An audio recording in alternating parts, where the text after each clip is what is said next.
that have been raised by the senators.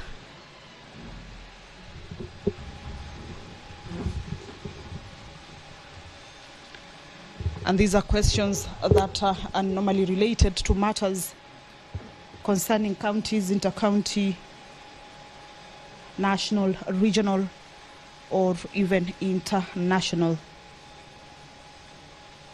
concerns. So the Cabinet Secretary for Energy and Petroleum is set or expected to appear before the Senate to respond to various questions by the honorable senators. The nominated senator, Shakila Abdallah, has questions to the Cabinet Secretary for Energy, and this is with regards to the Kenya Electricity Transmitting Company, that is KETRACO, on the restoration of the pylon that were destroyed during the terrorist attack in Lamu County, and which she says have negatively affected the residents and the businesses, including services such as hospitals, and has also increased insecurity in the county. Also, when will the KETRACO and the Kenya Power Lighting Company, KPLC, compensate the affected residents and businesses for the damage and the loss of income incurred due to the power outages? The Senator for West Pokot County, Senator Julius Murgor, will also ask the Cabinet Secretary for Energy and Petroleum to respond to concerns with regards to the residents of West Pokot who have been employed at the engineering level, technical, and as general laborers, respectively, at the Takwel Hydroelectric Power Station in Lorokon, West Pokot County. Also, whether the Cabinet Secretary could also provide details of the social amenities, including health facilities, schools, and accessible roads that have been constructed by the power station for the use by the local community, and also to what extent the company has supplied power to the West Pokot, and whether the Cabinet Secretary could also provide details on the households and businesses in West Pokot County that have been connected to power by this particular project. The Cabinet Secretary for Interior and National Administration will be responding to questions also this morning, or rather is expected to respond to these questions this morning once the House achieves its requisite quorum. Remember, pursuant to the provisions of House Standing Order number 39 and 40, at least 15 senators should be seated for the House to be deemed to have quorated. Once the 10-minute quorum bell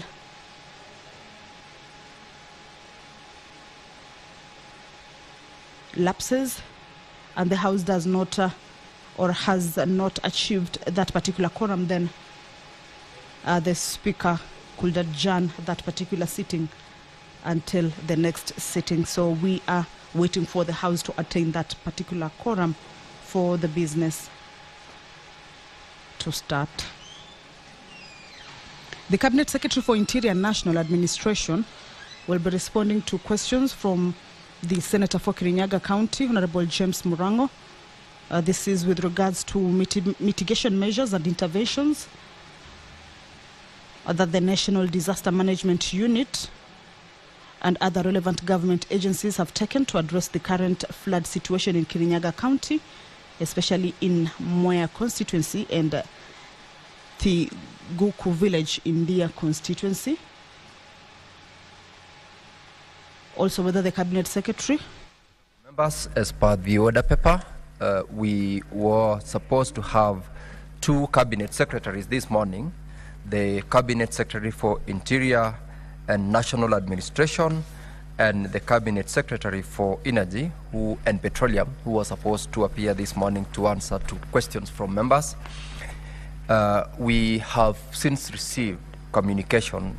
Indeed, yesterday the SBC did take a position with regards to the communication from the Office of the CS Interior and National Administration that excused him, and this is the wording of the letter that was received. The Cabinet Secretary for Interior and National Administration is not in a position to honor the invitation, and all inconveniences are highly regretted.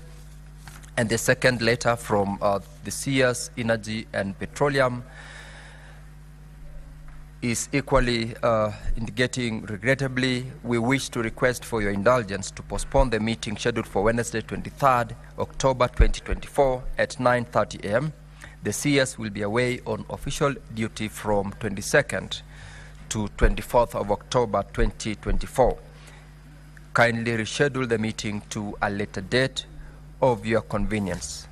Honorable members, these are the two communications from the two cabinet secretaries who are supposed to appear before us today, and therefore we will reschedule the appearances to a later date. The order paper had questions for the two cabinet secretaries. This question number 044 from the Senator for Siaya County, Dr. Oburu Oginga. Question 56 from Senator Shakila Abdallah. Question 90 from Senator Murgor. Question 70 from Senator Murango. Question 73 from Senator Murango as well. Question 77 from Senator Manzo. 79 from Senator Murango. 84 from Senator Kavindu.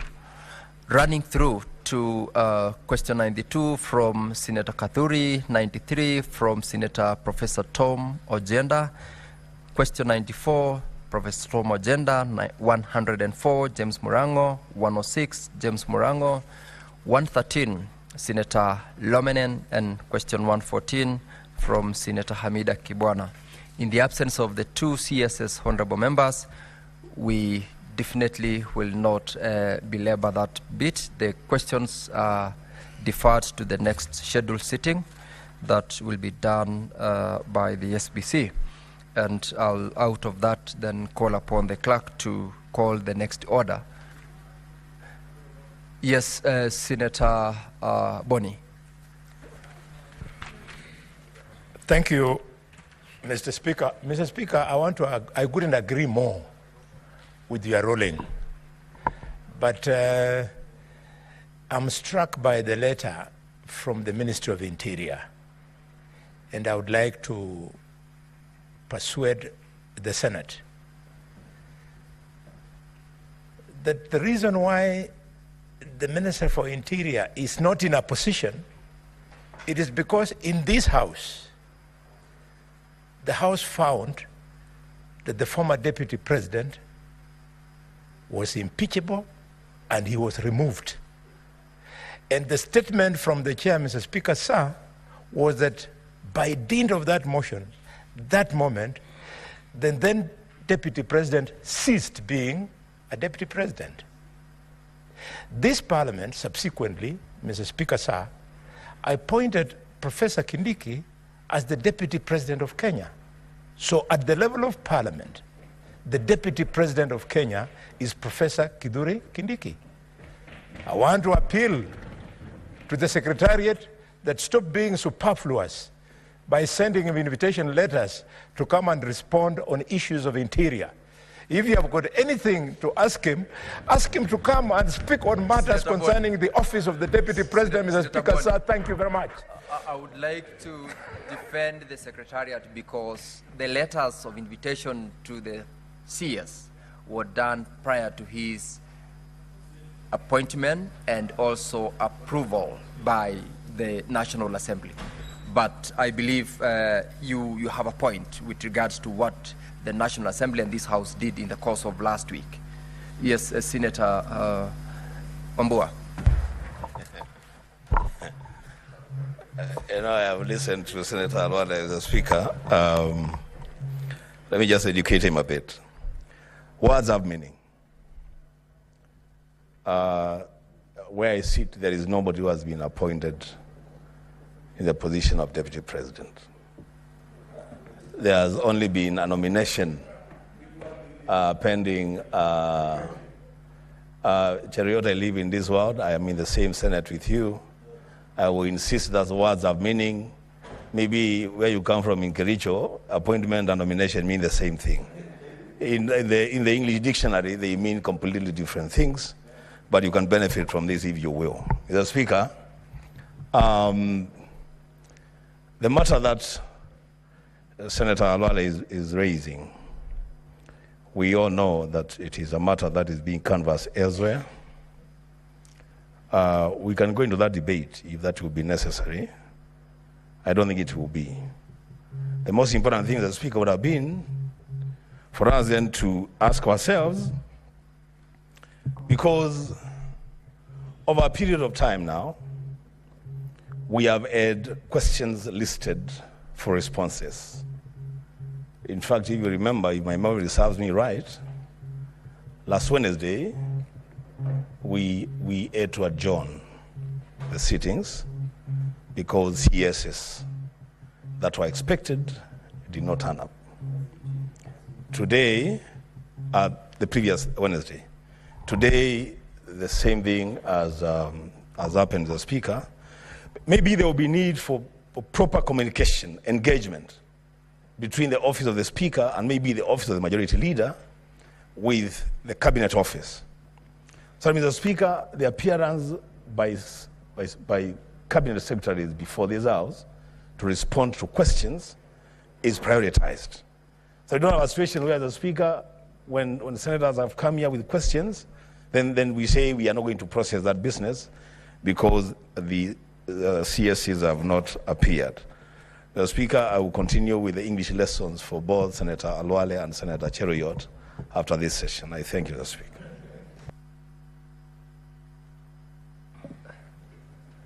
Honorable members, I'm seeing a lot of interest in having this conversation further. I will allow a few more members. Senator Mundigi. Asante Bwana Spika. Nafurahia sana kwa sababu tunajua tuko na Deputy President ambaye anaitwa Abraham Kithure Kindiki. Na nataka nifahamishe Senator wa Kitui, rafiki wangu ambaye anatarajia kuwa gavana wa mwaka wa 2027. Mpaka watu wa Kenya wajue ni ukweli, yeye ndiye mteule na angeweza kuja hapa kuongea kama ni waziri wa ulinzi. Kwa hivyo nataka niseme katika Kenya tuko na furaha. Senator Mundigi. Bwana Speaker, ni vizuri kusherekea kwa sababu tuko na Deputy mpya President ambaye anaitwa Ibrahim Kindiki Kithure.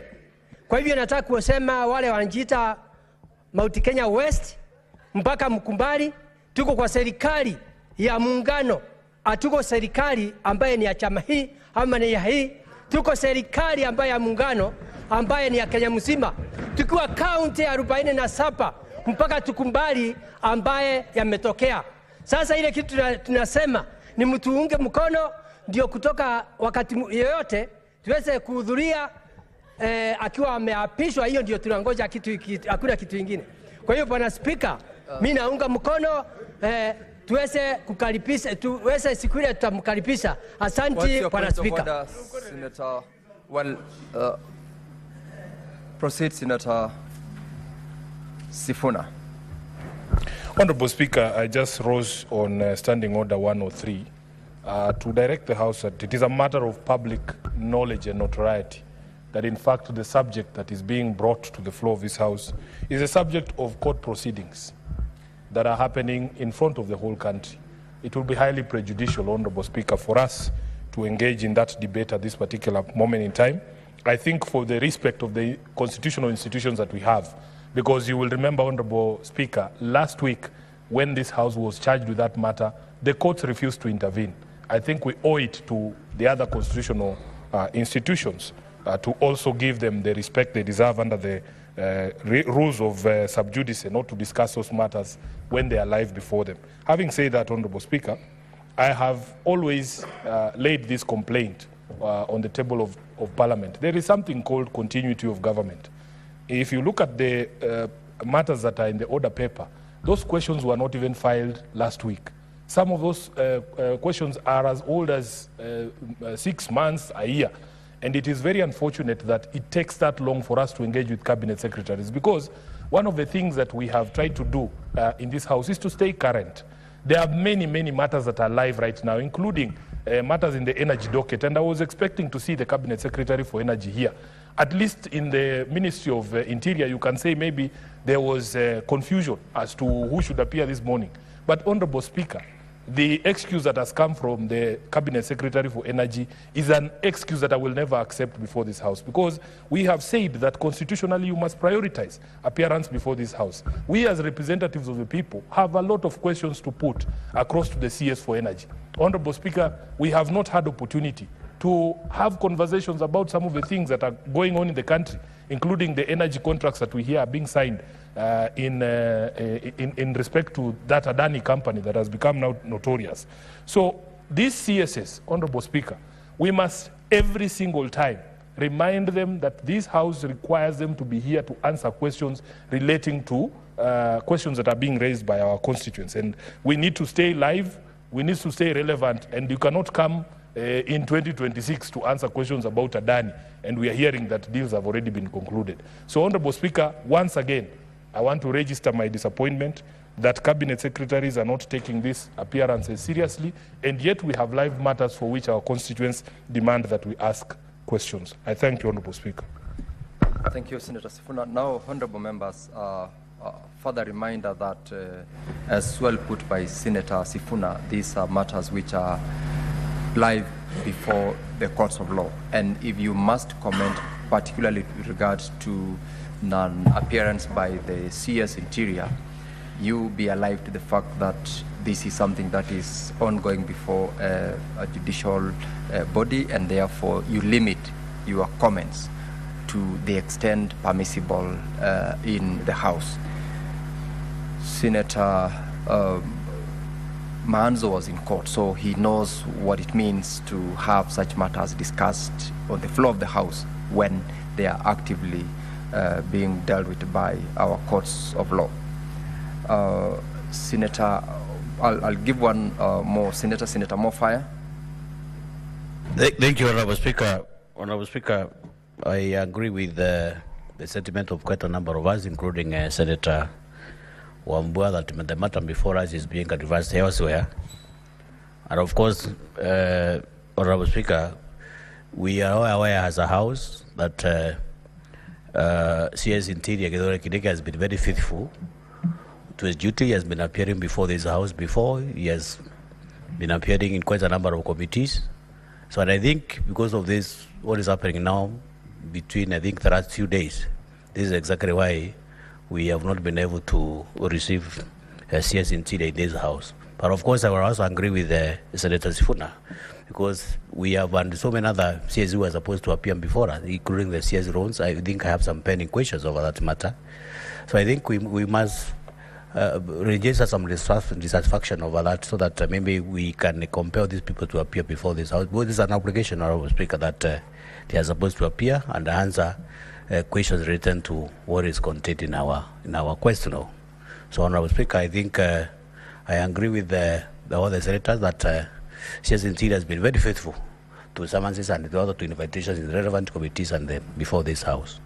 So I think now that the matter is being conversed elsewhere, I also agree with your ruling that just leave it at that until when time allows us to discuss.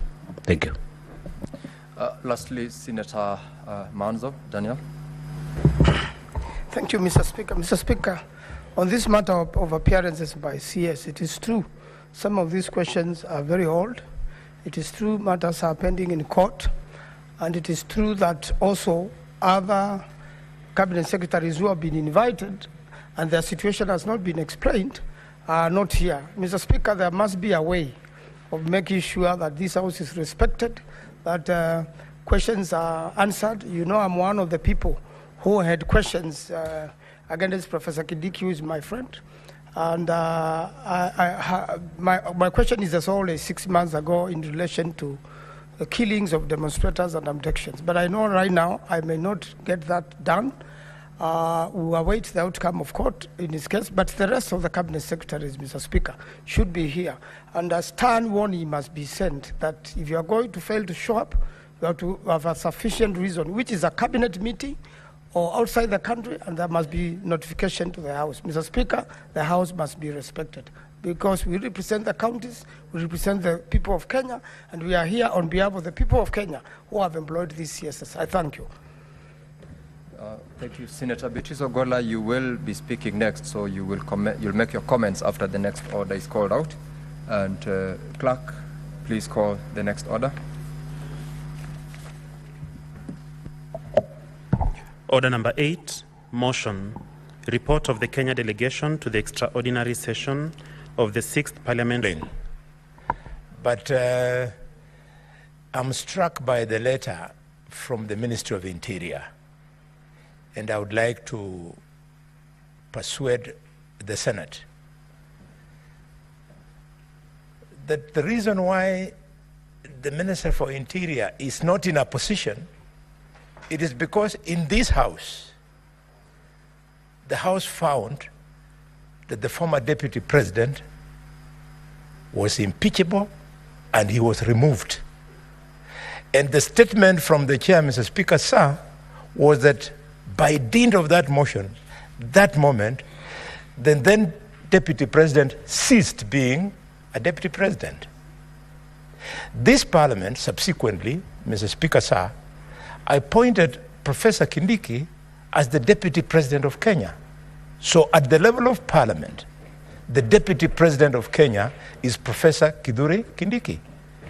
I want to appeal to the Secretariat that stop being superfluous by sending him invitation letters to come and respond on issues of interior. If you have got anything to ask him to come and speak on matters concerning the office of the Deputy President, Mr. Speaker, sir. Thank you very much.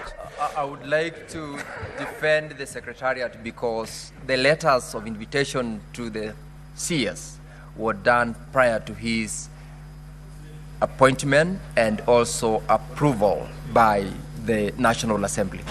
But I believe you have a point with regards to what the National Assembly and this House did in the course of last week. Yes, Senator Wambua. You know, I have listened to Senator Alwada as a speaker. Let me just educate him a bit. Words have meaning. Where I sit, there is nobody who has been appointed in the position of Deputy President. There has only been a nomination pending. Chariot, I live in this world. I am in the same Senate with you. I will insist that words have meaning. Maybe where you come from in Kericho, appointment and nomination mean the same thing. In the English dictionary, they mean completely different things, but you can benefit from this if you will. Mr. Speaker, the matter that Senator Alwala is raising, we all know that it is a matter that is being canvassed elsewhere. We can go into that debate if that will be necessary. I don't think it will be. The most important thing, the Speaker, would have been for us then to ask ourselves, because over a period of time now, we have had questions listed for responses. In fact, if you remember, if my memory serves me right, last Wednesday, we had to adjourn the sittings because CSs that were expected did not turn up. Today, the previous Wednesday, today the same thing as happened to the Speaker. Maybe there will be need for proper communication, engagement between the office of the Speaker and maybe the office of the Majority Leader with the Cabinet Office. So, Mr. Speaker, the appearance by Cabinet Secretaries before this House to respond to questions is prioritized. So we don't have a situation where the Speaker, when senators have come here with questions, then we say we are not going to process that business because the CSCs have not appeared. Mr. Speaker, I will continue with the English lessons for both Senator Alwale and Senator Cheruiyot after this session. I thank you, Mr. Speaker.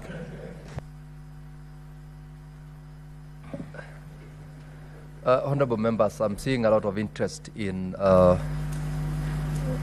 having this conversation further. I will allow a few more members. Senator Mundigi.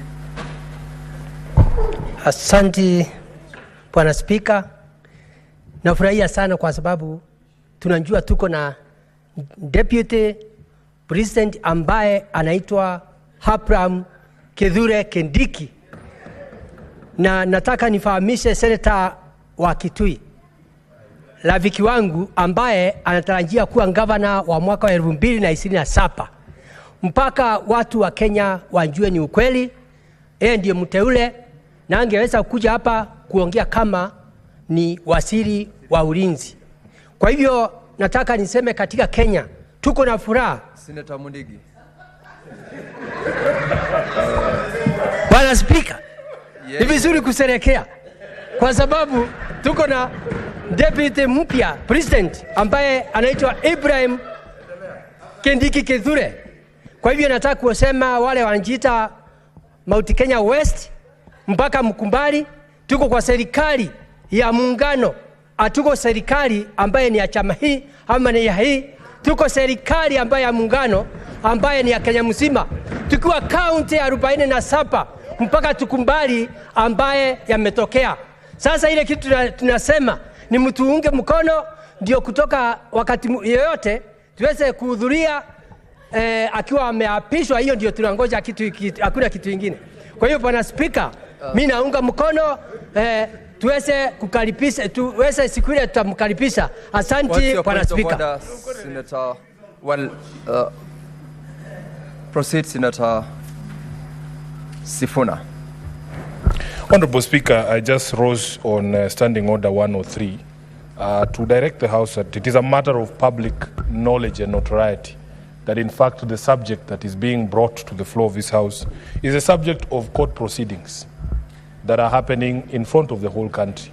It will be highly prejudicial, Honorable Speaker, for us to engage in that debate at this particular moment in time. I think for the respect of the constitutional institutions that we have, because you will remember, Honorable Speaker, last week when this House was charged with that matter, the courts refused to intervene. I think we owe it to the other constitutional institutions to also give them the respect they deserve under the rules of sub judice, not to discuss those matters when they are live before them. Having said that, Honorable Speaker, I have always laid this complaint on the table of Parliament. There is something called continuity of government. If you look at the matters that are in the order paper, those questions were not even filed last week. Some of those questions are as old as 6 months, a year. And it is very unfortunate that it takes that long for us to engage with cabinet secretaries, because one of the things that we have tried to do in this House is to stay current. There are many, many matters that are live right now, including matters in the energy docket. And I was expecting to see the Cabinet Secretary for Energy here. At least in the Ministry of Interior, you can say maybe there was confusion as to who should appear this morning. But Honorable Speaker, the excuse that has come from the Cabinet Secretary for Energy is an excuse that I will never accept before this House, because we have said that constitutionally you must prioritize appearance before this House. We as representatives of the people have a lot of questions to put across to the CS for Energy.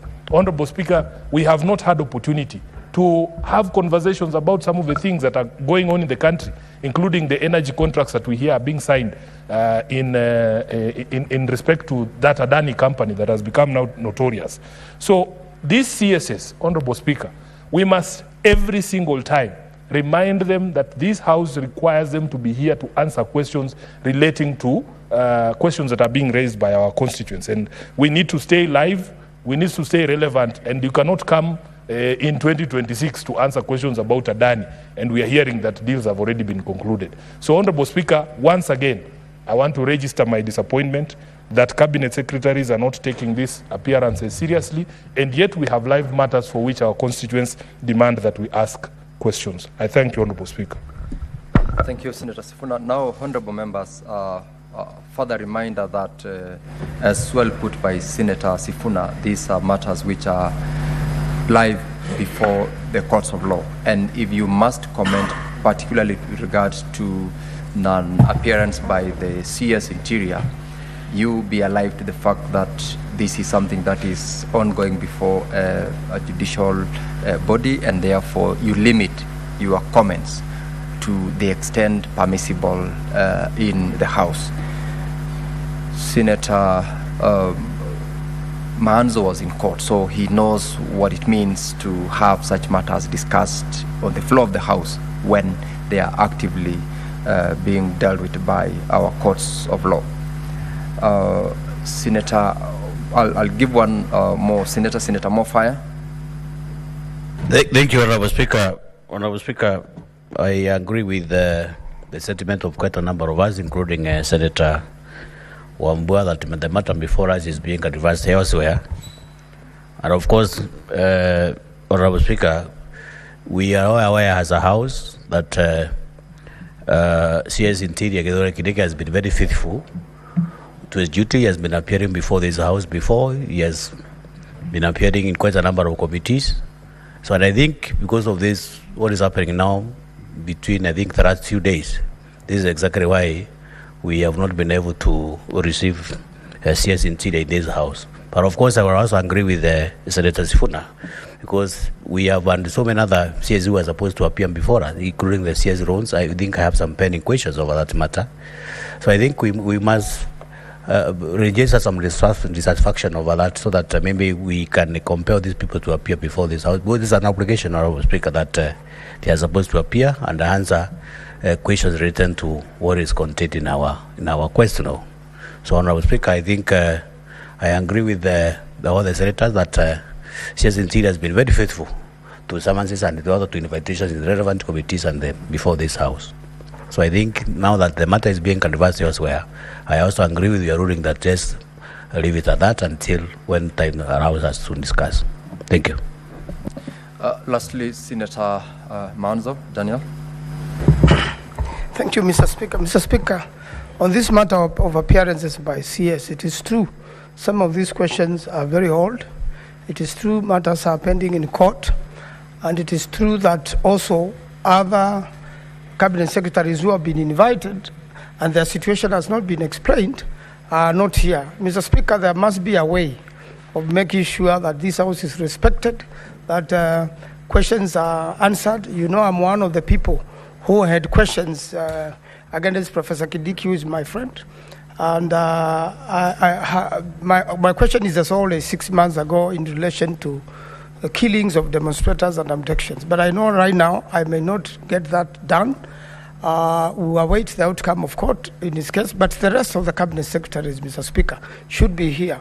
And a stern warning must be sent that if you are going to fail to show up, you have to have a sufficient reason, which is a cabinet meeting or outside the country, and there must be notification to the House. Mr. Speaker, the House must be respected because we represent the counties, we represent the people of Kenya, and we are here on behalf of the people of Kenya who have employed these CSS. I thank you.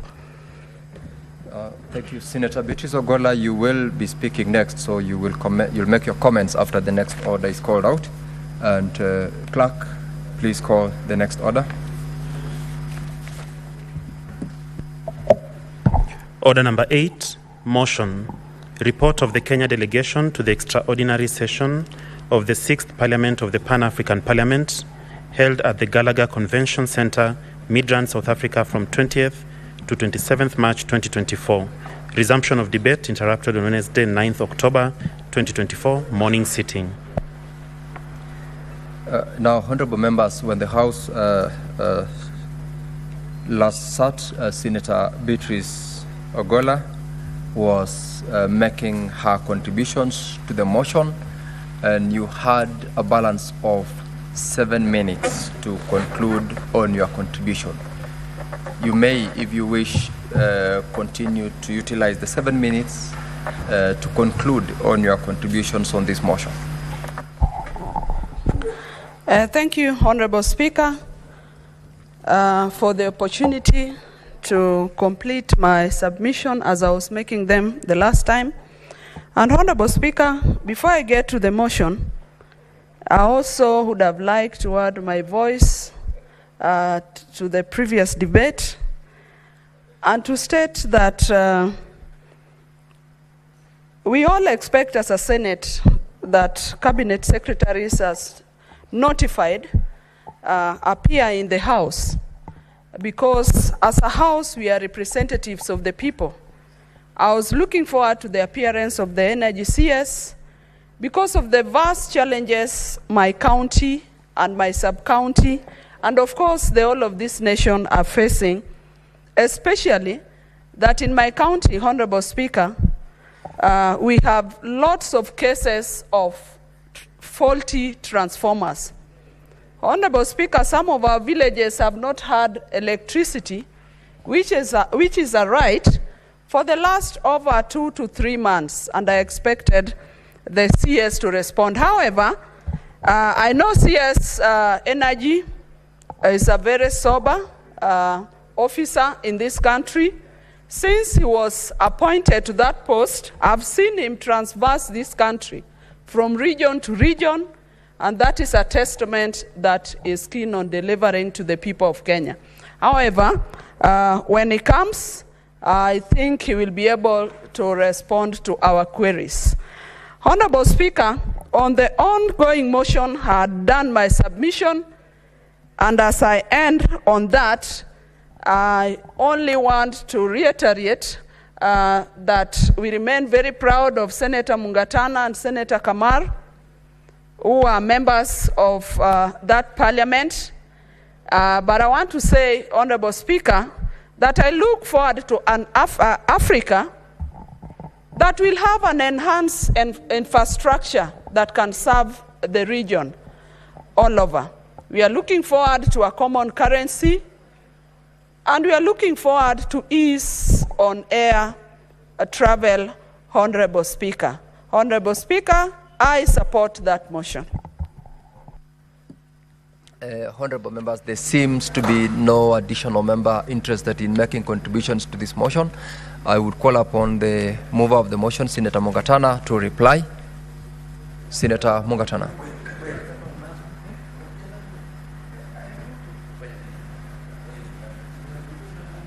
Mr. Speaker, I want to thank you very much for giving me this opportunity to reply to this motion. Mr. Speaker, I want to thank the honorable members who have contributed immensely to this motion. It started last week, and today we have closed it. Mr. Speaker, I want to thank Professor Kamar, Honorable Ogola, and many other members who spoke to this motion. I appreciate the valued contribution they have made to this motion. Mr. Speaker, Kenya has become a very important player on African continental politics. Mr. Speaker, it may have passed people, but yesterday we received the President of Panafrican Parliament in Nairobi, and we had an occasion to spend time with President William Ruto. And President William Ruto has been selected by the Assembly of Heads of States to be heading and championing reforms of the African Union organs. And Mr. Speaker, we had a very, very good meeting in State House where some of the issues that revolve around the reforms that need to take place within the organs of African Union as per the mandate of President Ruto, and also within Pan-African Parliament as per the mandate of the President of Pan-African Parliament, Chief Fortune Charumbira. Mr. Speaker, he was accompanied by the Deputy President, the third Deputy President, and other members of Parliament from different countries across Africa. And all of them, Mr. Speaker, they didn't speak to us, but they actually attested to His Excellency the President the role that the members of Parliament from Kenya, and the role that we have played within the Pan-African Parliament. Mr. Speaker, I sit in the Monetary and Financial Affairs Committee of Pan-African Parliament. Honorable Professor Kamar sits in the Education Committee. Honorable Majimbo Kalasinga sits on the Infrastructure Committee. Honorable Pasaris sits on the Trade Committee. Honorable Mukami sits on the Integration Committee. Mr. Speaker, these 5 members who were with us yesterday and who joined us together with other international, other continental members of parliament from Pan-African Parliament, they spoke very highly of this delegation. And Mr. Speaker, I'm grateful for the opportunity to serve in that committee and also in Pan-Africa. We have had great opportunity to make the relevant improvements in that parliament. And Mr. Speaker, for the first time, we were able to bring a president from Kenya in Pan-Africa, and he addressed us with a lot of support from the rest of Parliament. And Mr. Speaker, Honorable William Ruto has continued on the path of supporting this Parliament. He has also proposed some changes in keeping with his authority as the new champion for reforms for the entire organs of African Union. So Kenya has taken its central place. Even as we leave next week, Mr. Speaker, for yet another session, I want to assure this House that we will make you proud as we go to present our members of Parliament, Mr. Speaker. And I dare say, unlike other members of Parliament, when we go there, we actually sit through the sessions. We actually sit through our committees. We actually sit through the debates. And this is distinguishable from many other people who attend that Parliament. So, Mr. Speaker, as we continue to improve our nation, I urge Kenyans there that we also need to be African-minded. We need to fight for the things that make Africa great. Things like allow people. If I want to go to Namibia today, we should have a road that is able to fix me all the way to Namibia. If I want to travel to go to South Africa to start a business there, there should be road network to DRC Congo, to Uganda, all the way up this side, Mr. Speaker, to Morocco. Free movement of people. If you have to go by air, we should not be asking for visas. Mr. Speaker, these are the things we are fighting for, that our continent will be one. So that when you see someone from West Africa, Nigerians who are coming here, people, Liberians who are coming here, Ugandans, Somalis, people from Morocco who come, people from South Africa, we should all feel the same. They are all our brothers and sisters. And I really want to thank His Excellency the President, because he has taken the lead even before the protocols were passed. Even before the protocols were passed, he has opened up the skies for Kenya so that African countries can come without a visa so long as you are from Africa. Other countries haven't done the same yet, but we hope they will do so. We believe that these things, as we push them, as we do our part, trade also will occur.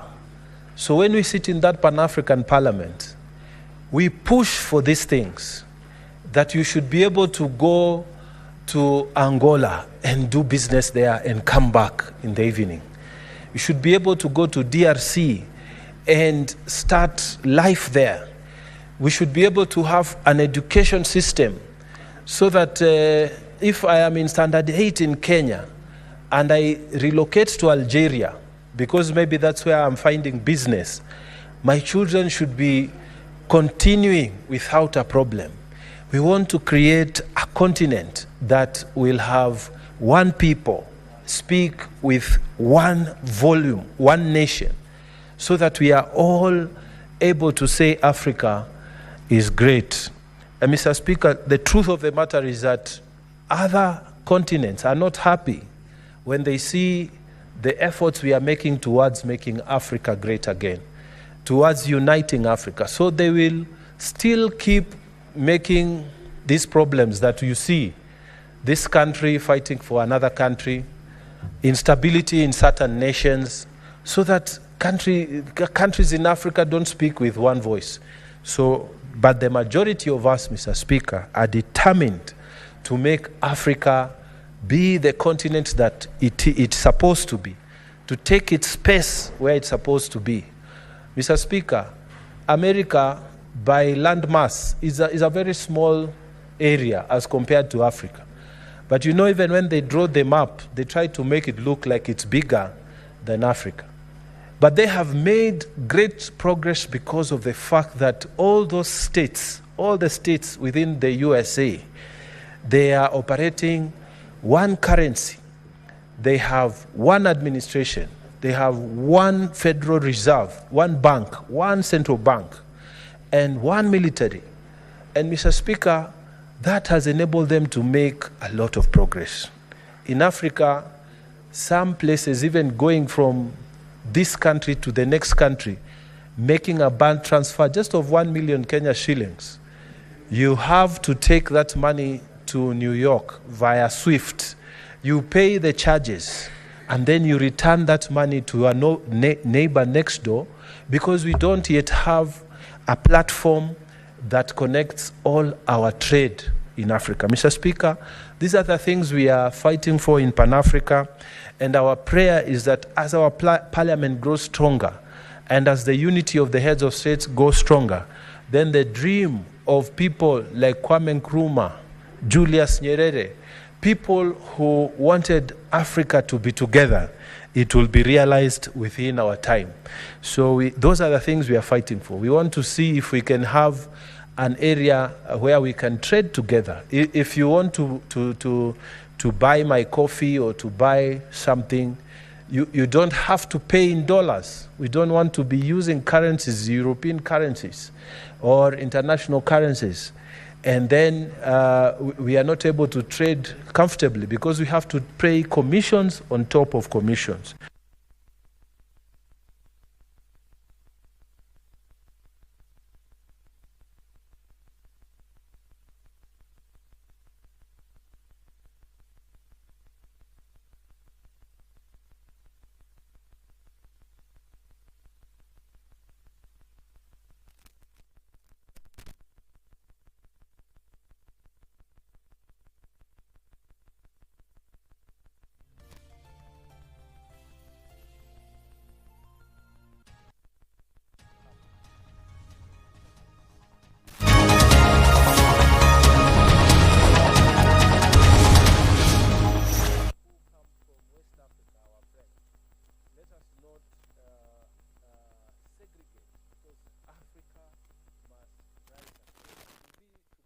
We have to start with the infrastructure. First of all, as I've said before, the heads of state had that vision. Then they saw heads of states meeting alone is not enough. Let us create a Parliament of Africa. And this is when Pan-African Parliament was created. And Mr. Speaker, we are keeping on pushing those things. Trade, increase inter-Africa trade. Mr. Speaker, movement within Africa. Mr. Speaker, creating a passport for Africa so that you can move through any country. It should not be as it is now, that when you have a passport from the United States, you are able to move in countries, many countries in Africa without being questioned, and yet when I have a Kenyan passport, I don't move as freely as it should be. Mr. Speaker, East African countries have already created the East African passport. Some of us who are in the African Parliament, we have the Africa passport. But it should not be just us who are in that place. What we need is to see that the entire population of Africa, the 1.4 billion of us, have passports, have identity that can make you feel at home. Whether you are in Djibouti, you are in Mali, you are in Kenya, you are in Somalia, on all these other places. Mr. Speaker, I really thank those who supported this motion, and I beg to reply. Mr. Speaker, pursuant to Standing Order number 66.3, I request that you defer the putting of the question on the motion to a later date. I thank you, Mr. Speaker. Thank you, Senator Mukatana. Pursuant to the provisions of Standing Order 66, the putting of the question is hereby deferred to the next sitting of the House. Clerk, you may now call the next order. Order number 9, motion, report of the Standing Committee on Education on a petition to the Senate regarding the discrimination by Teachers Service Commission on payment of hardship and enhanced house allowances to some teachers in Kilifi and Taita Taveta counties. The chairperson, Standing Committee on Education, Senator Ruto. Any member of that committee? In the absence of the chairperson and any member, that motion is deferred. Call the next order. Order number 10, motion, report of the Select Committee on County Public Investments and Special Funds on its consideration of the audit reports of the water service providers for the year ended 30th June 2019, 30th June 2020, and 30th June 2021. The chairperson, Committee on County Public Investments and Special Funds, Senator Osotsi. Yes, Senator Sifuna. Honorable Speaker, the order that you just called out last, I heard you say, ask if there is any member of the Education Committee. I was reading the report and I can see the Senator for Lamu is a member of the committee and is in the House. There could be, he could be in the House but has no instructions from the chairperson to move the motion. Very well. This was a committee report. Thank you, Speaker. Thank you, Senator. Thank you. Senator Osotsi.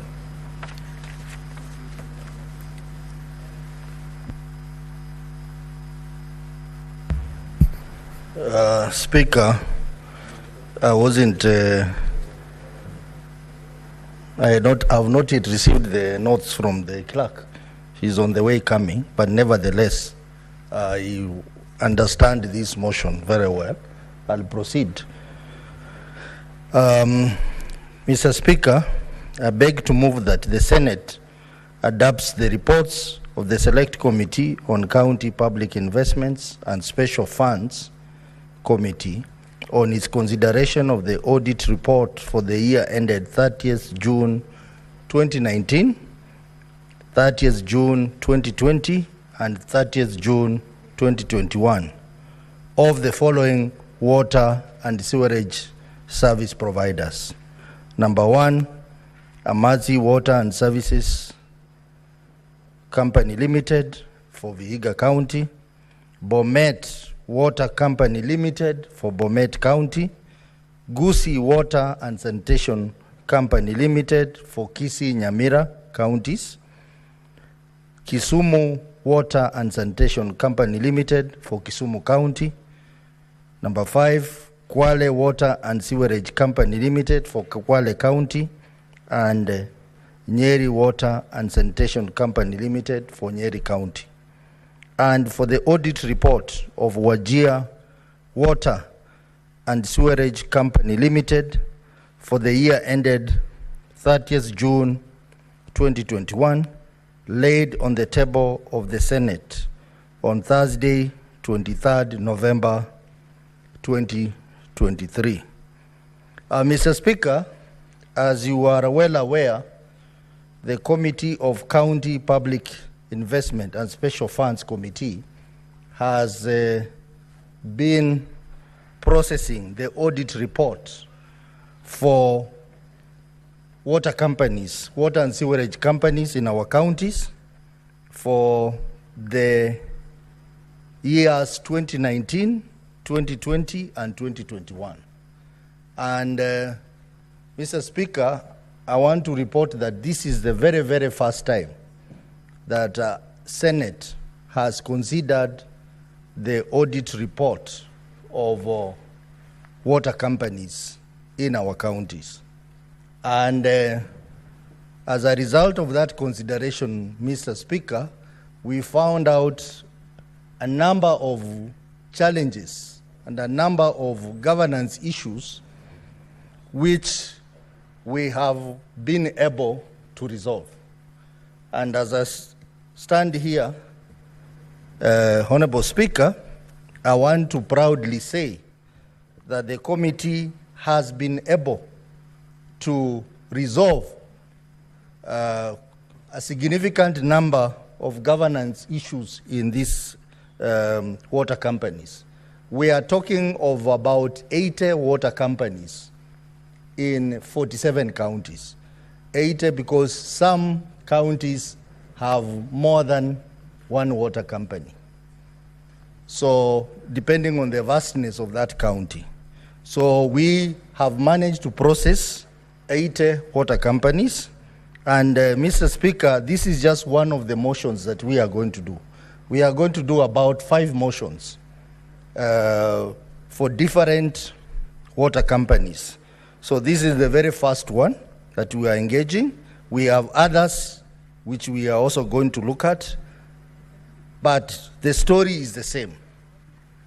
The key challenges in these water companies, Mr. Speaker, first of all, the issue of ownership of these water companies. Nearly all these water companies were not directly owned by the county government.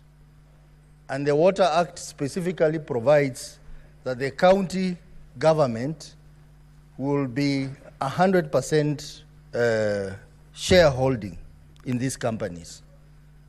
When we moved into these companies, we realized that there were a number of gaps that needed to be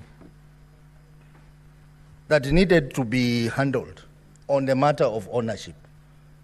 Through our very innovative approach to the matter, we issued interim recommendations to various counties. And one of the key recommendations that we gave was that we needed counties to speed up and own these water companies. I am happy to report that nearly all the 47 counties now fully own the water companies. The other issue, Mr. Speaker, was the issue of mismanagement of these water companies. Most of these water companies are mismanaged. Some of them are quite a number, in fact, quite a number, Mr. Speaker, are insolvent. They cannot even pay salaries. They cannot even pay for electricity. In fact, most of the counties, county governments are the ones paying for electricity bills for these water companies. So basically, there are companies which are on deathbed being financed to do critical operations like payment of salaries, payment of water bills by the county government. And this has to change because these water companies were designed to be investment units for county government in terms of water management. And therefore, they need to be self-sustaining and self-financing. The other important challenge that we found out is there's significant number of audit queries on these water companies. Most of these audit queries have not been resolved for all these years. One reason is because Senate has not been looking at the audit report, and therefore there are outstanding issues that have not been resolved to date. So all these audit queries, which are specified in the respective report, have also been addressed by the committee. The queries which have high fiduciary risk, Mr. Speaker, we have had to forward them to the various institutions, including the EACC and other investigative arms of the government. So, Mr. Speaker, in our meetings, we received a number of written and oral evidence from the governors in response to the various audit queries that were raised by the Auditor General and the reports which were under consideration for the dates I have specified. These reports have been adopted by the committee for the financial years 2018-2019, 2019-2020, 2020-2021. In all these 3 financial years, the Auditor General reported that majority of the county water companies had very high non-revenue water, which was above the sector benchmark of 25%. Non-revenue water is basically water that is not accounted for.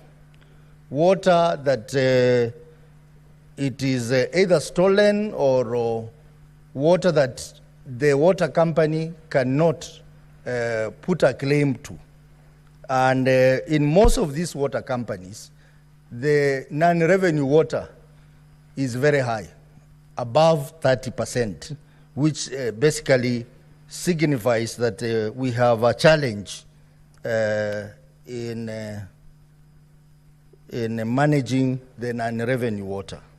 And there are various reasons why we would have non-revenue water, Mr. Speaker. One is the dilapidated infrastructure. Most of the water companies in the counties are relying on the old infrastructure, Mr. Speaker. Mr. Speaker, for example, Nairobi County, the water infrastructure that we have was set up by the colonial government many years back, 1905, 1910 there. And it is surprising that successive government have not taken the initiative to try and revamp this water infrastructure. And that's why we have high non-revenue water in our counties. The other reason is inaccurate meter reading and billing. The other reason is illegal connection. And the other major reason is basically corruption. Corruption.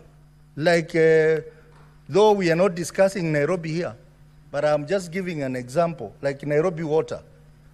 The high non-revenue water is largely due to corruption, because we have people who have been licensed to do that business, and they end up selling the same water that residents are supposed to get. These are resulted in many water companies recording non-negative working capital, because if you cannot account for a large percentage of your water, that affects your balance sheet. And that's why we have high negative working capitals in this water company, and therefore raises concern about sustainability of these companies. In fact, most of these companies have a query on going concern, meaning that the companies are basically insolvent and there is no guarantee that they can exist going forward. Additionally, many of the water companies failed to fully transfer all the assets and liabilities from defunct county councils or local authorities, and then regional water development agencies. You find that the assets that these water companies are relying on are owned by the different municipalities or local authorities. Others are actually in the hands of the Regional Waterworks Development Agency. And this arrangement, I know the IGRTC has been trying to do it, but they are taking too long, Mr. Speaker. We have a number of properties, vehicles, land, buildings, which are still in the hands of Regional Waterworks and the different local authorities. And this is one area that we want to ask the Committee of Devolution to move in and speed up the transfer of these assets to the water companies. The committee further noted that majority of the water companies had a challenge in the provision of documents to the Office of the Auditor General during audit period.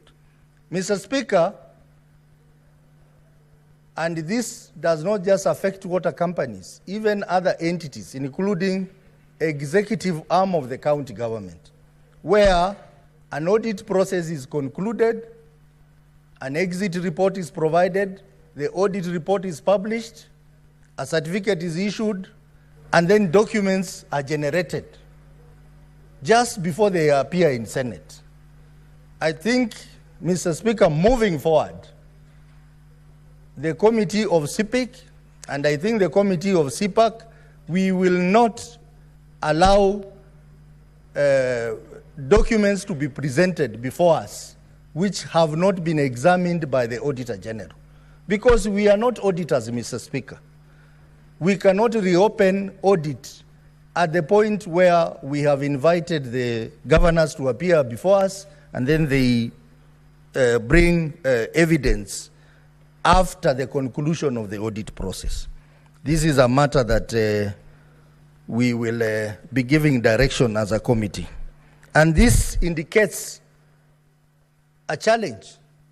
Apart from poor record management, it is corruption, Mr. Speaker, because this document, their authenticity cannot be verified.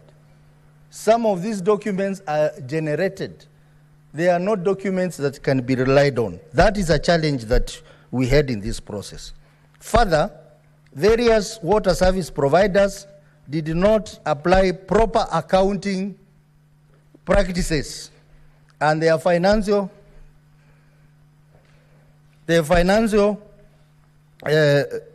reports contain numerous inaccuracies and errors, and this resulted to inadequate reporting and not presenting the actual accurate position of their financial operation.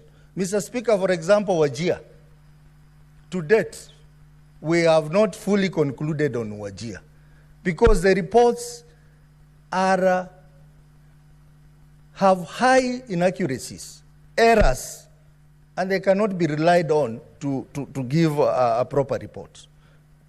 That also applies to counties like Tana River, Garissa, counties like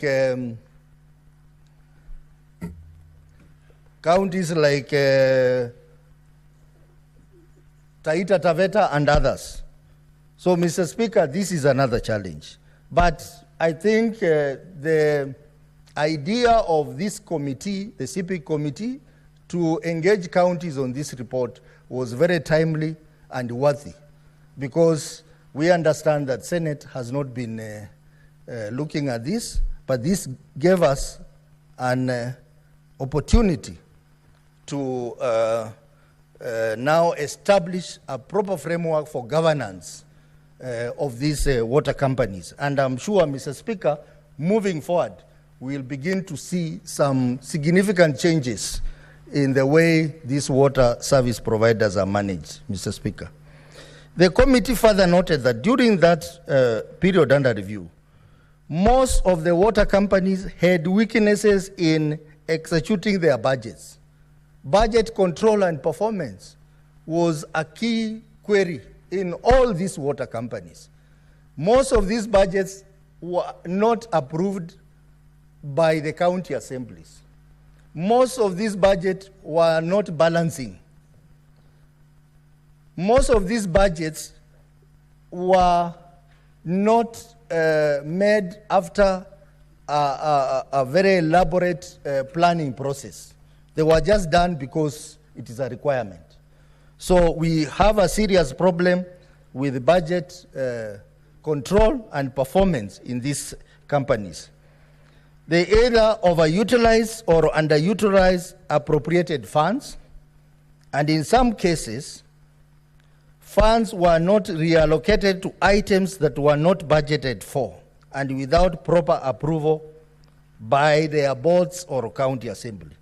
In addition, various water companies failed to comply with the provision of Public Finance Management Act 2012, Public Audit Act 2015, Public Finance Management County Government Regulations 2015, the Water Act 2016, the Company Act 2015, the Income Tax Act Cap 470 of 1974, the Retirement Benefit Act 1997, the Pension Act 1942, the County Government Act 2012, the Accountants Act 2008, and the Water Service Regulation Board WASREB regulations. Basically, it means most of these water companies were not complying with the established law, Mr. Speaker. As a result of the highlighted issues, the Auditor General rendered different opinion, ranging from a disclaimer opinion, adverse opinion, and qualified opinion. But most of these water companies, majority of them, were either under disclaimer opinion or adverse opinion, Mr. Speaker, because of the challenges I have put forth. Honorable Speaker, looking at every volume, because I have said we have processed a number of counties here, actually all the 8 companies. The reports have a section indicated as general observation and recommendations, which gives a summary of the recurring audit issues across the county water service providers contained in this report. So members, if you have an opportunity, we have given a lengthy chapter on the observations for each water company and the recommendations that we have recommended for each company. The general observation and the recommendation contains this report are as follows. Mr. Speaker, we have made recommendations and observation on the issue of high non-revenue water, the issue of poor bookkeeping, preparation and accuracy of financial statement, the issue of non-compliance to reporting standards and accuracy of the financial statement, the issue of non-compliance to the law on ethnic inclusivity, the issue of material uncertainty to going concern. This was a common query. Non-remittance of statutory deductions, where these companies deduct money from staff and they don't remit. This is a common problem. Non-transfer of assets and liability. Breach of various provisions of the law, budget control and performance, unclear ownership of assets, lack of an updated fixed asset register. These companies, quite a number, do not have a fixed asset register. And that is a very serious governance issue, Mr. Speaker. Cross-county water companies. For example, Nyamira and Kisii, they share one water company, and there are a lot of disputes around it, which this committee directed them to consider declustering, so that we have a water company for Nyamira and another water company for Kisii. That process is ongoing, and Mr. Speaker, I can report that we are making progress. The same also applies to Bungoma and Trans Nzoia, who share one water company, There are huge challenges, management challenges resulting from that arrangement. And again, Mr. Speaker, through committee recommendation, we have recommended that we have a declustering of the company so that we have a separate water company for Trans Nzoia and a separate water company for Bungoma. And that process, Mr. Speaker, the two county governments are making progress. And very soon we are going to have that declustering happening. Mr. Speaker, the report also contains specific recommendations for respective audit queries for each county water service provider. That details is contained in the reports. It is also important to note that the recommendation contained in this report were arrived at by consensus by members of the committee. Mr. Speaker, before I conclude, it is important that the committee appreciates the determination made by governors so far and various water service providers to appear physically before the committee to present their responses and submission. These appearances, Mr. Speaker, allowed the committee to execute its oversight role over those county entities and help the management of water companies to understand what is expected of them in executing their mandates and especially on accountability. These efforts have seen a good number of the audit queries having been resolved, as you can see in the specific queries as contained in the reports that we have tabled here.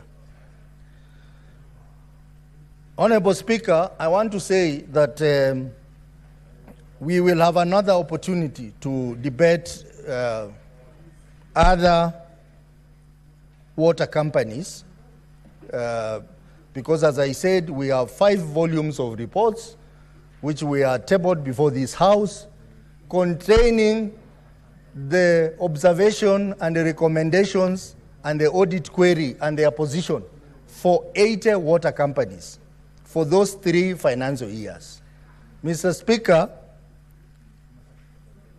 even before we get there, I think I want to encourage members of this House to take keen interest in the management of water service providers in their respective counties, because they say water is life, and management of water, provision of water, is a key component in our oversight role, Mr. Speaker.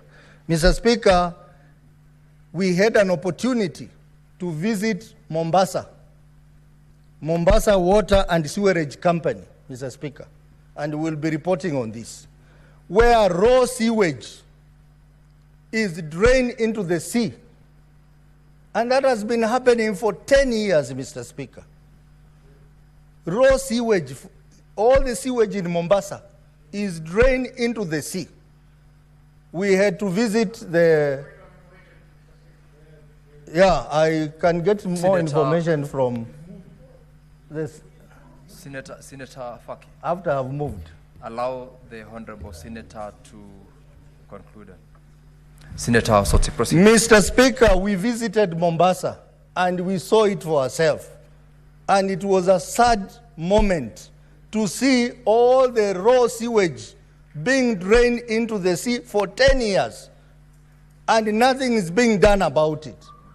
Mr. Speaker, we will also be bringing a report on that.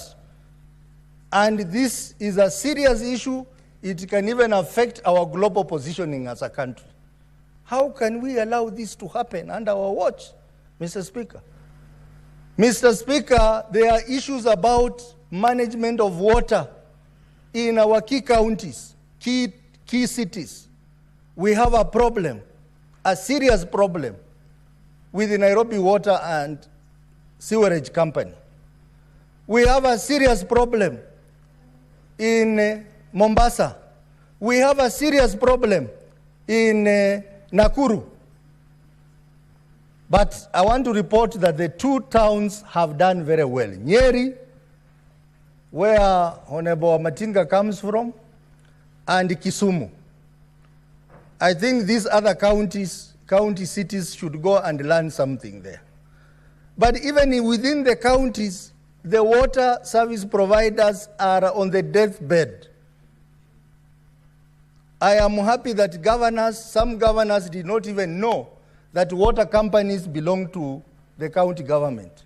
It is this committee that awakened them to tell them that the Water Act provides that county government has to own 100% of shareholding in water companies. Now they have gotten interest. No, company shares, not Gachagua shares.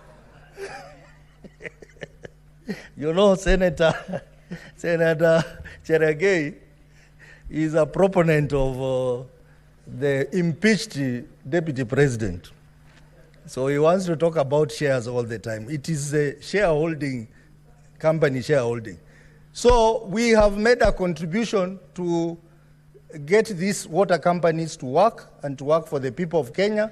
And I hope in our next review, where we'll be looking at the audit report for the year ended June 2022, June 2023, and June 2024, we will begin to see a lot of changes in the way the water companies are managed in this country.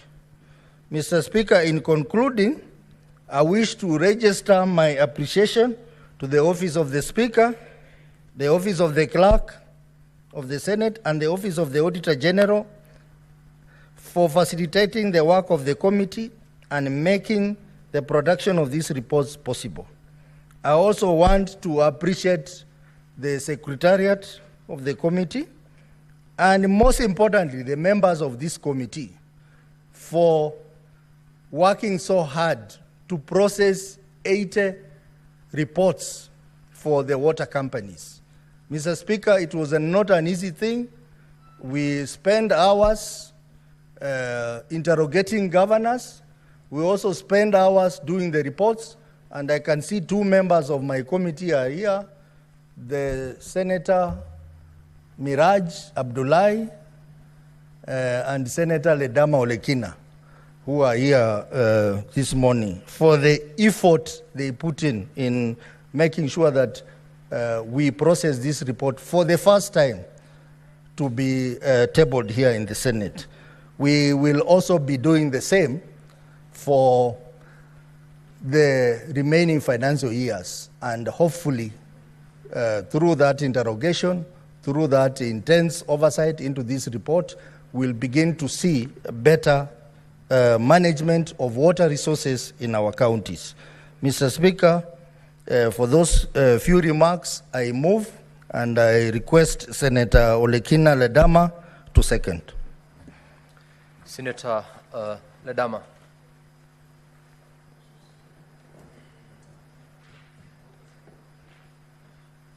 Mr. Speaker, I rise to second the report on the Select Committee on County Publics and Investment Committee, the Auditor General for the financial statement for the following counties, water service providers for the financial year 2018, 2019, and 2020-2021.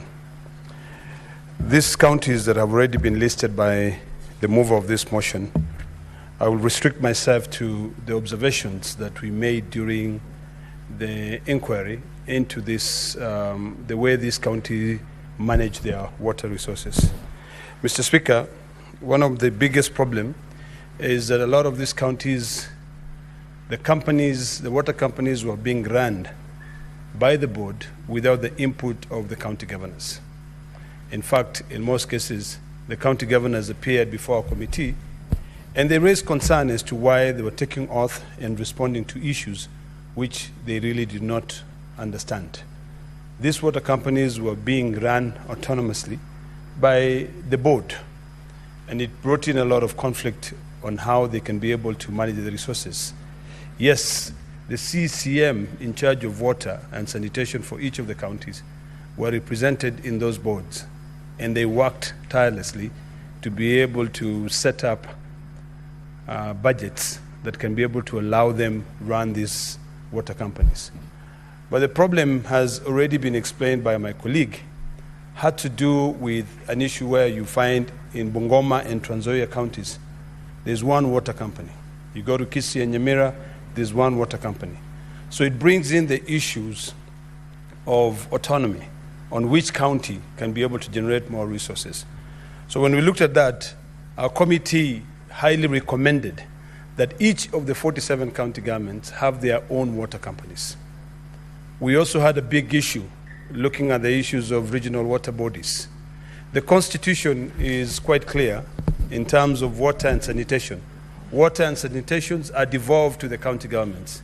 However, if you look at the third schedule of the Constitution, the national government also has a role to play when it comes to the issue of protecting water sources, securing sufficient residual water, hydraulic engineering, and safety of dams.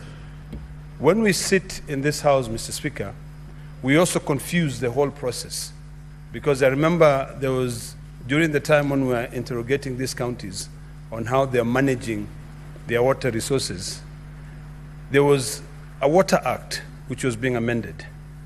And if you notice, the proponent of that Water Act were moving away all the functions of managing even local companies to the national government. So that brought in a huge conflict. And I think it's about time that all of us now look at how we can be able to really fight for devolution. One of the key recommendations of our committee was that each of the 47 counties have got to look at their resources so that we can avoid this non-revenue water. They look at what they need from these regional bodies, but ultimately work towards managing their own resources. My colleague has already elaborated clearly on the losses that each of these companies were getting. There was a lot of unaccounted for water, and this unaccounted for water came in as a result of dilapidated infrastructure, because there's so many leakages.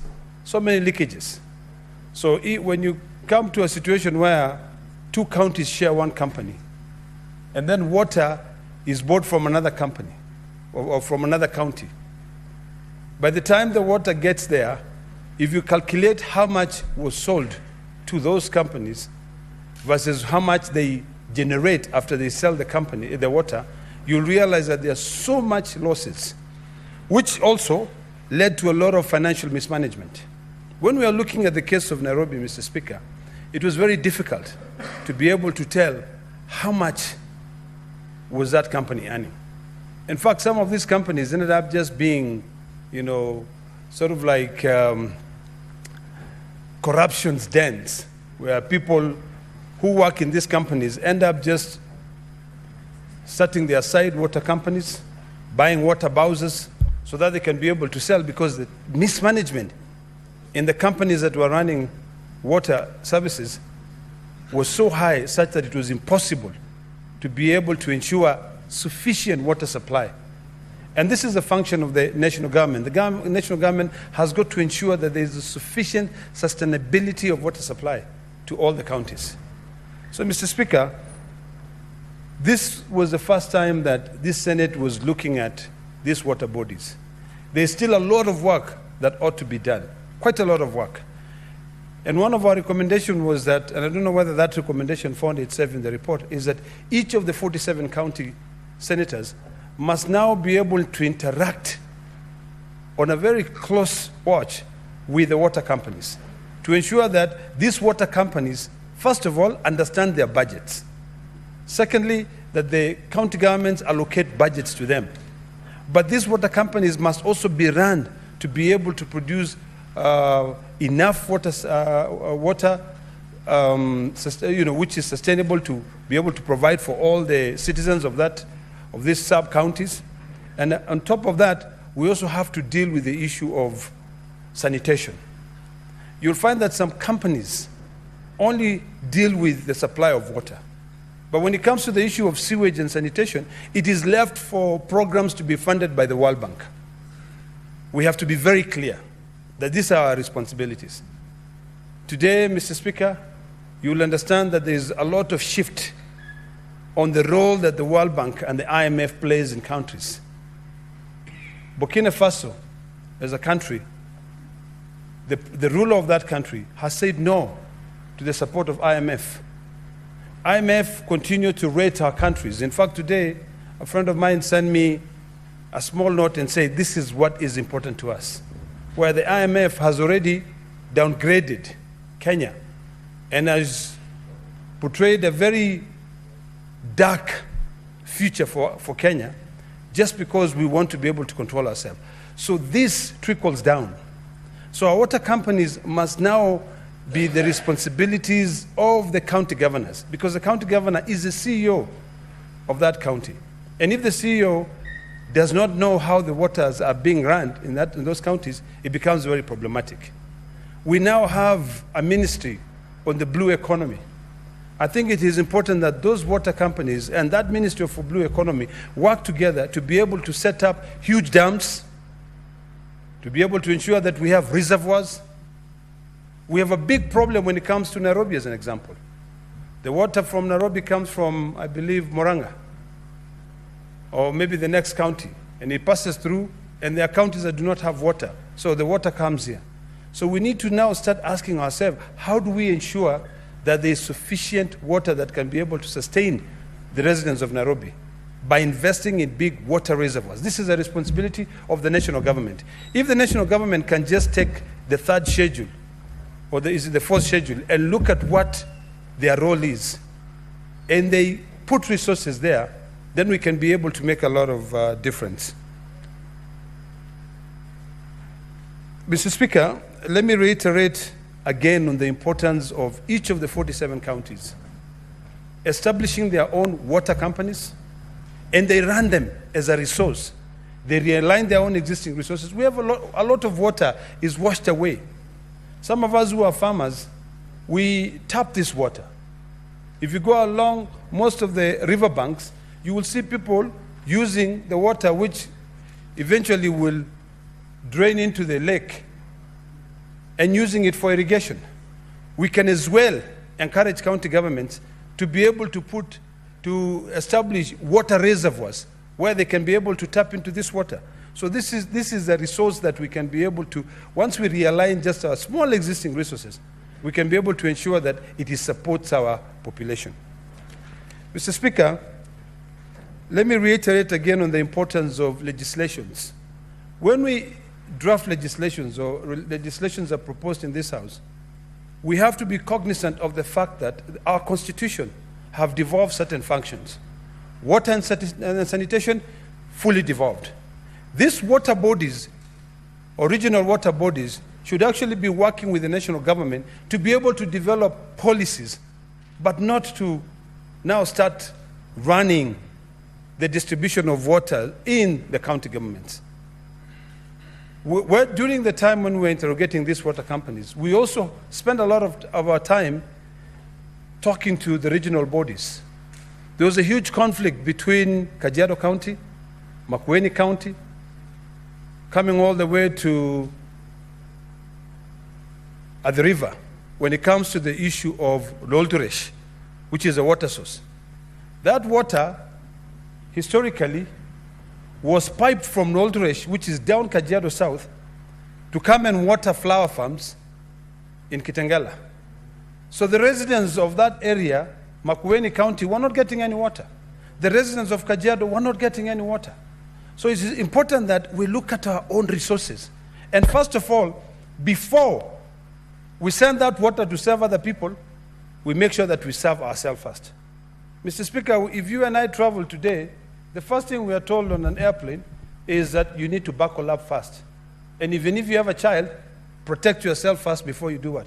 You protect that child. So I think we need to be able to take this logic in terms of when it comes to the issue of running our own resources.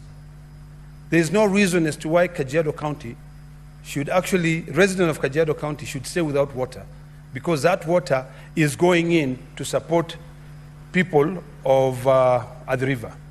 There is absolutely no reason as to why the people of Makueni should not be able to benefit from the Mzima Springs, because all that water is going downstream to be able to support Mombasa County. I think we can be able to share these resources. We don't give out all the resources. In fact, even in the Bible says that the poor man is the one who gives out all his wealth and is left begging. I'm not a preacher, but I remember that. and it applies clearly on how we run our resources. So, Mr. Speaker, in conclusion, I want to conclude by stating the following. One, each one of us here must now start taking our job very seriously when it comes to the issue of managing our resources. If you take some time and you read the Auditor General report, you'll be shocked. There's a lot of mismanagement of the little resources that we have in the country. A lot of mismanagement. Whatever happens at the county headquarters also happens in those small companies that are open to run our resources. We must also now bite the bullet, Mr. Speaker.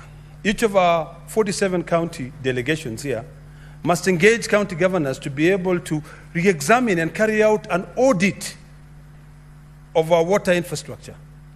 Because there's no point of us buying a lot of water from nearby counties, and then all that water is lost because of leakages, dilapidated infrastructure, which some of them actually end up being carcinogenic.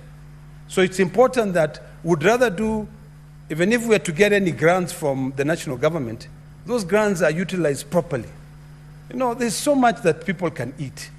But really, if you want to jeopardize even the supply of your water because you want to get a tender and line your own pocket, we just need to rethink how we want to live our life. These boards, Mr. Speaker, must now also, we must change the law to ensure that the people who serve in these boards have got experience on managing water companies.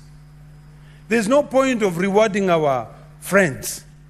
We need to now start introducing the concept of meritocracy.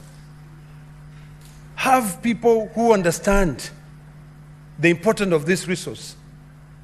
If it's taken care of, how well it's going to be able to support this current generation and future generation.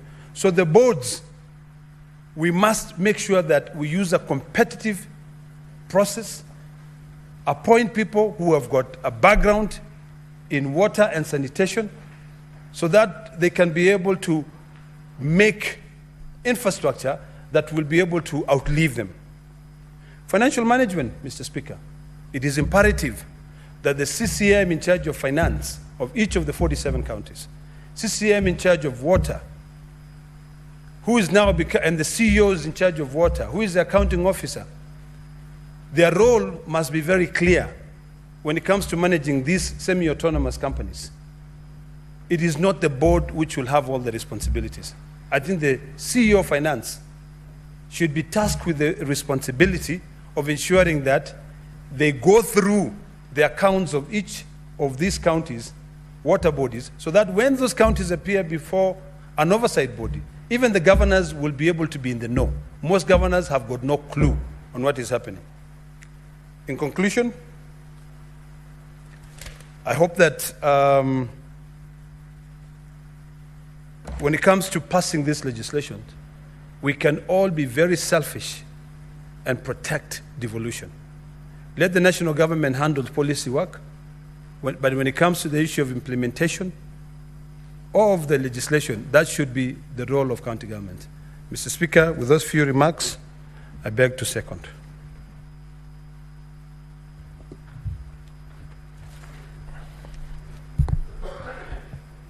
Now, honorable senators, I propose the question that the Senate adopts the reports of the Select Committee on County Public Investments and Special Funds on its consideration of the audit reports for the year ended 30th June 2019, 30th June 2020, and 30th June 2021 of the following water service providers.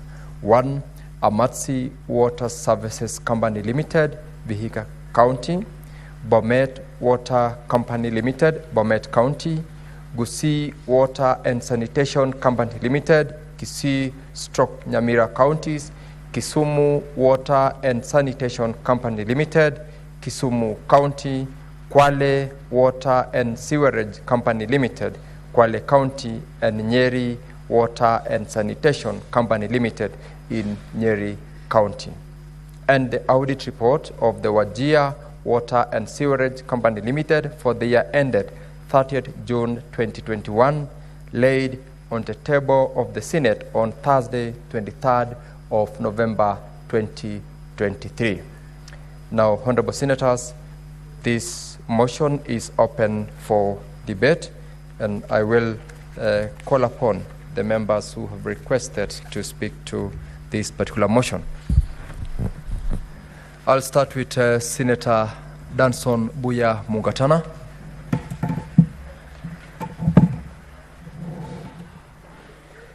Mr. Speaker, I want to thank you very much for giving me this opportunity to make my contribution on the audit reports of the various counties that have been mentioned there, including Amatsi Water, Bomet Water, Gusii Water, Kisumu, Kwale, and Nyeri Water and Sanitation Companies. Mr. Speaker, before I make my contribution, I wish to join other leaders in extending my best wishes to the students of Tana River County who are sitting their exams, and for the rest of Kenya, wishing them well and wishing them the very best. We all pass through there, so just take heart and do the best you can, and God will be with you. Mr. Speaker, secondly, I wanted to acknowledge the industry hard work that has been put by the chair of this committee. Mr. Speaker, they have done a tremendous job as a team, and I have appeared before them when Tana River was appearing, and I know that we have a very capable chairman, Ososi, Vice Chairman, Professor Ojienda, and the rest of the team. We thank you because you have made this Senate proud. Mr. Speaker, many issues have been raised about the companies that have been mentioned and whose report is before this Senate for consideration.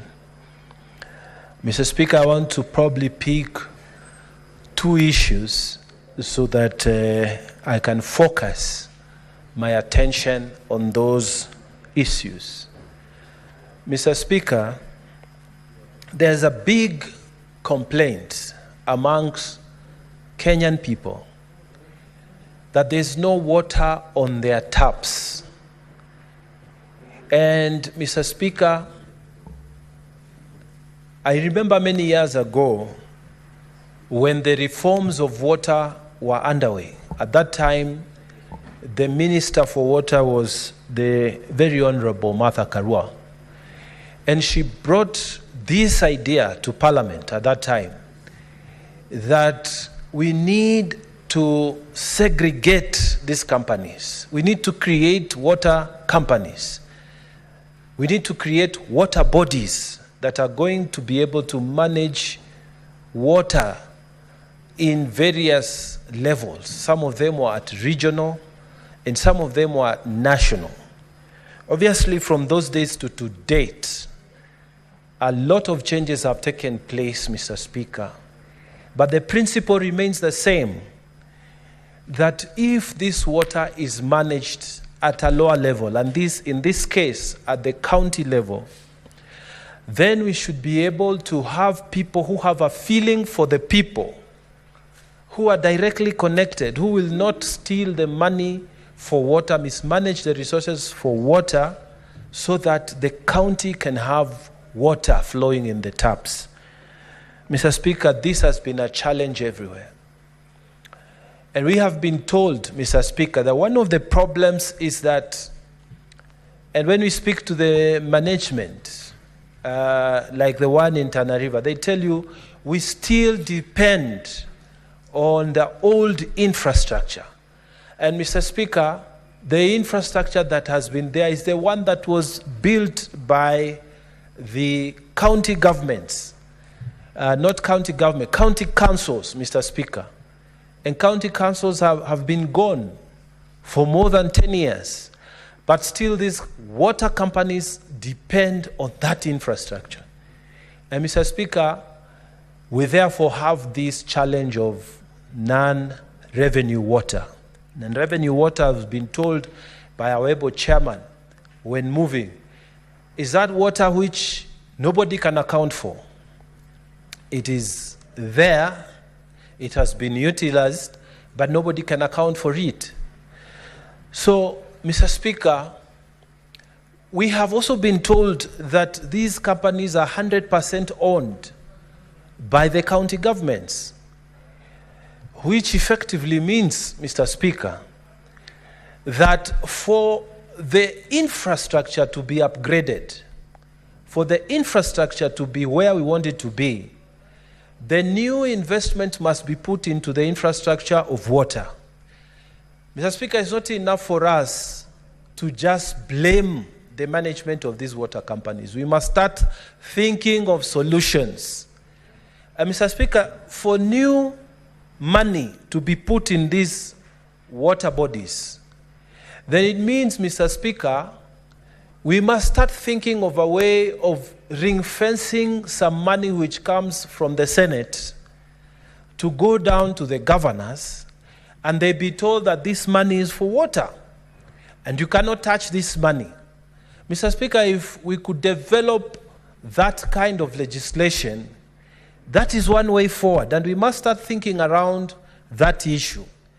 Because it appears that if that is not done, like one of our senators here has said, it's the same money. The money goes to the county revenue fund, and the same county revenue fund is used to pay for trips by governors, officials of the counties, and so on.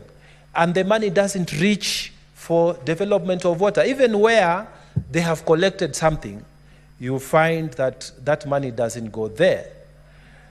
Mr. Speaker, we had the same problems with dispensaries and health centers. And you remember, Mr. Speaker, when we were passing the laws that involved the universal healthcare laws, we said that some money needs to be left at the dispensary level, at the health center level, so that if a fence has broken down, the local committee there is able to deal with that matter. If it is a car that has a puncture, the local committee is able to withdraw money from the revenues they are developing, they are collecting there, and do something about it. Mr. Speaker, what is so difficult about us also creating some serious thinking following that model around ring-fencing money for water, so that money we vote here can go down there, yes, to the governors, who are the people who are supposed to, by law, arrange the budgets. But in between, some money be ring-fenced for water, so that infrastructure of water can grow.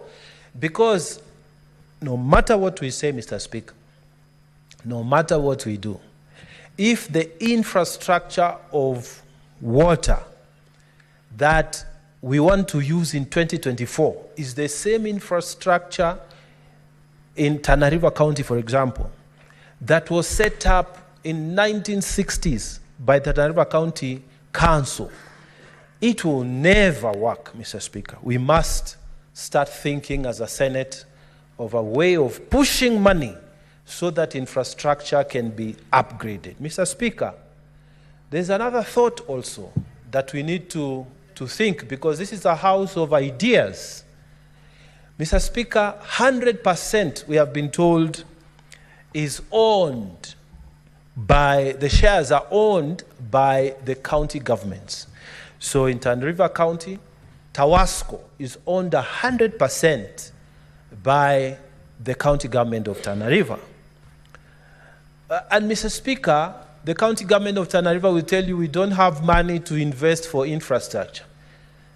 Money is being delayed from coming from the national government. Our equitable share is little. Tana River government will tell you we do not have sufficient funds to do fresh investments. Then, Mr. Speaker, why can't we start focusing on finding a way within the law to unlock that 100% shareholding, why can't we think of privatizing part of those shares so that those who are interested in investing in water can come in and take over management? They can buy in 30% shares within the companies. They can buy in 40%. They'll be present in the management and in the boards of our county boards for water. So that, Mr. Speaker, a person who even may be benevolent, if you've made your money, maybe you made your money abroad, or you made your money in legal practice, or you made your money in investment elsewhere, or whatever you do, and then you wish to purchase shares within the water companies of your county, and you become a shareholder because you want to do something for your county. Mr. Speaker, if you have reached that level where 100 million shillings is not an issue with you, 500 million is not an issue, and you want to retire, and you feel like you want to do something special, Mr. Speaker, it is possible. We must find a way in which we can create law that allows even benevolent investors to put in money within our water companies.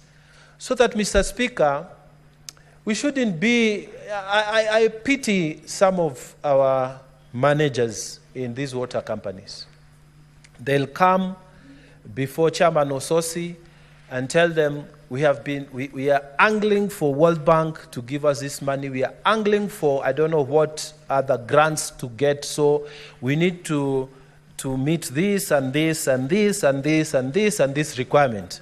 When you look at it, the money they are angling for is 50 million, is 100 million. You know, Mr. Speaker, and they come to Nairobi, they tell you, help us achieve this and the other, and it is money that many Kenyans here can raise if the law allowed them. And then we have this attitude that it's only Muzungu money that will be able to save us. So people keep on talking about monies from out, monies from out, monies from out. In the meantime, there's a lot of money here within this country, in Uganda, in Tanzania, in Somalia, which, if properly structured, can be put into these water companies, and we'll be able to improve infrastructure, and our people will be happy to pay those reasonable bills if they're having the service, Mr. Speaker. Because this is the problem. Nobody wants to pay water bills. Why? Why? Because there is no water that flows through your tap, and the next time the water flows through your tap, they bring you a bill for all the months that the water never flowed through your tap. We had an experience, Mr. Speaker, in Tana River County. When the head of state was visiting, suddenly water started flowing in the taps. Head of state visits, Mr. Speaker. Water started flowing in the taps. You know, it shouldn't be that way, Mr. Speaker. And if the problem is investment, then we should create opportunities for people to invest in infrastructure so that these monies can be used by management to create opportunities for our water bodies to function. Mr. Speaker, having said that, I would like to also say that water bodies, even with the difficulties that they're experiencing, audit is showing us in this Senate that there are some water companies that are just doing the wrong things, you know, just wrong things. And some of these are not difficult to comply with. The law, the National Cohesion Integration Act, Mr. Speaker, has said that if within that county there are some majority tribes, you make sure that 30% should not be occupied by one tribe alone, so that the other people can have opportunities, Mr. Speaker, to be employed. Now, we have many water companies, Mr. Speaker, that have totally ignored these rules. And in this report, Gusii Water Company has been mentioned specifically. But Gusii Water Company is not alone when they are told that 80% of your employees are in contradiction of the National Cohesion Integrity Commission Act. But it's not alone. There are many companies, Mr. Speaker, including my own Tana River Tawasco, Tana Water and Sanitation Company, Mr. Speaker, where they have totally ignored the provisions of the National Commission Integration Act, where you find the people who are employed are from one side. You don't find a proper mix. Small tribes that exist within the county of Tana River are not given opportunities. Mr. Speaker, what are the consequences of flagrant disobedience of the law? Mr. Speaker, we make recommendations in this Senate, but there are no consequences. People come, they tell us they will improve, and next year they come, they are the same, and there are no consequences. Mr. Speaker, I am asking that it is time we started thinking about tightening the laws on people who are flagrantly disobeying the law. Here, we have been told that in terms of financial management of these companies, you have many of them which are getting unqualified opinion of the Auditor General. Now, if the Auditor General says that the opinion they are giving in terms of financial management of your monies, the funds that have been made to you, is unqualified opinion, Mr. Speaker, and then no consequence is visited upon them. Instead, in the next meeting, they bring some documents, like the chairman said, they generate documents so that they tell you, oh, we were only told our opinion was only bad because we didn't have this and this other document. Now we have them. I like the stand Mr. Chairman has taken, that the documentations that have not been assessed by the Auditor General should not be accepted by the Senate committee. People should go through the processes, Mr. Speaker. Mr. Speaker, there should be consequences, because after we make recommendations, there should be consequences. I always feel very let down by some of these guys. ESCC sits in the Public Accounts Committee. They have a permanent representative there. And they are told there's this a problem, this a query. ESCC moves there, they sit there, collect allowances, and they do nothing, Mr. Speaker. And there are other bodies there. You find they come and sit, they listen, and recommendations are made. Instead of action being taken in real time, the reason that you are put in that committee so that you can take action in real time, nothing happens. Mr. Speaker, we want to see action on these audit reports. Consequences must visit those who are flagrantly breaching the National Cohesion Act. Water companies that are not following the law, Mr. Speaker, they should feel the pressure of the Senate. Mr. Speaker, a few people must be arrested for breaching the Public Financial Management Act. Mr. Speaker, if this happens, then we shall have some discipline. Aside from the investment, we need enforcement of the law, Mr. Speaker, so that we can bring some form of discipline and direction from the Senate on these water companies. We've been told water is life. And an appeal has been made here that senators, we must take interest in the management of water companies in our places where we come from. And I accept that. That's a good appeal. But we also need from the National Committee enforcement. If somebody is not doing his work, surely let a few people take personal responsibility. If this starts happening, Mr. Speaker, we shall be able to create proper management of our water companies, and our people shall receive water, the water they have been using. They will be billed for water that they have been using. Mr. Speaker, why can't we create water tokens so that, just like electricity, I buy my token and I know that after I've used 1,000 or 500, I need to replace, instead of waiting at the end of month, alafu naletewa bili ya hewa. Mr. Speaker, time has come, we use technology to make sure our water companies are also functional.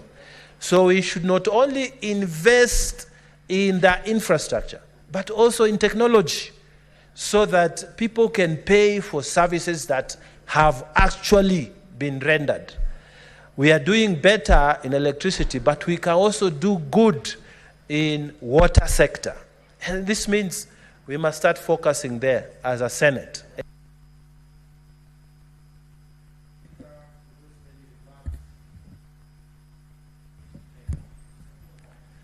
Senator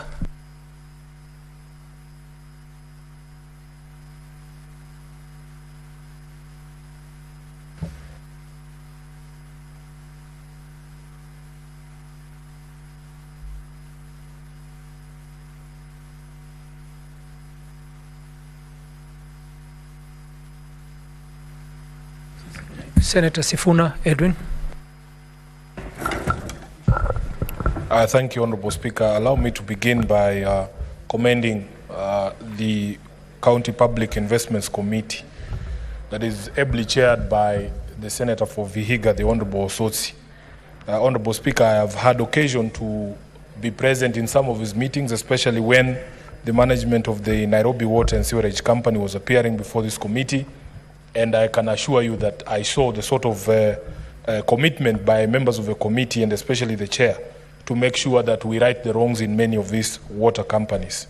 Honorable Speaker, as you can see from the report, the chairperson and the committee have demonstrated in-depth knowledge and understanding of the issues that are facing these water companies, and they are making recommendations that will help in trying to resolve some of the issues that have bedeviled these particular water companies. I'm also very proud, Honorable Chair, that this committee has done almost 80 of those water company reports so far, and that we are at 100% in terms of addressing the question of ownership, which was not the situation that was obtaining prior to Senator Osotsi being the chair of this committee. So therefore, Honorable Chair, let me take this opportunity to thank the chair, the Senator for Vihiga, who's also my deputy party leader.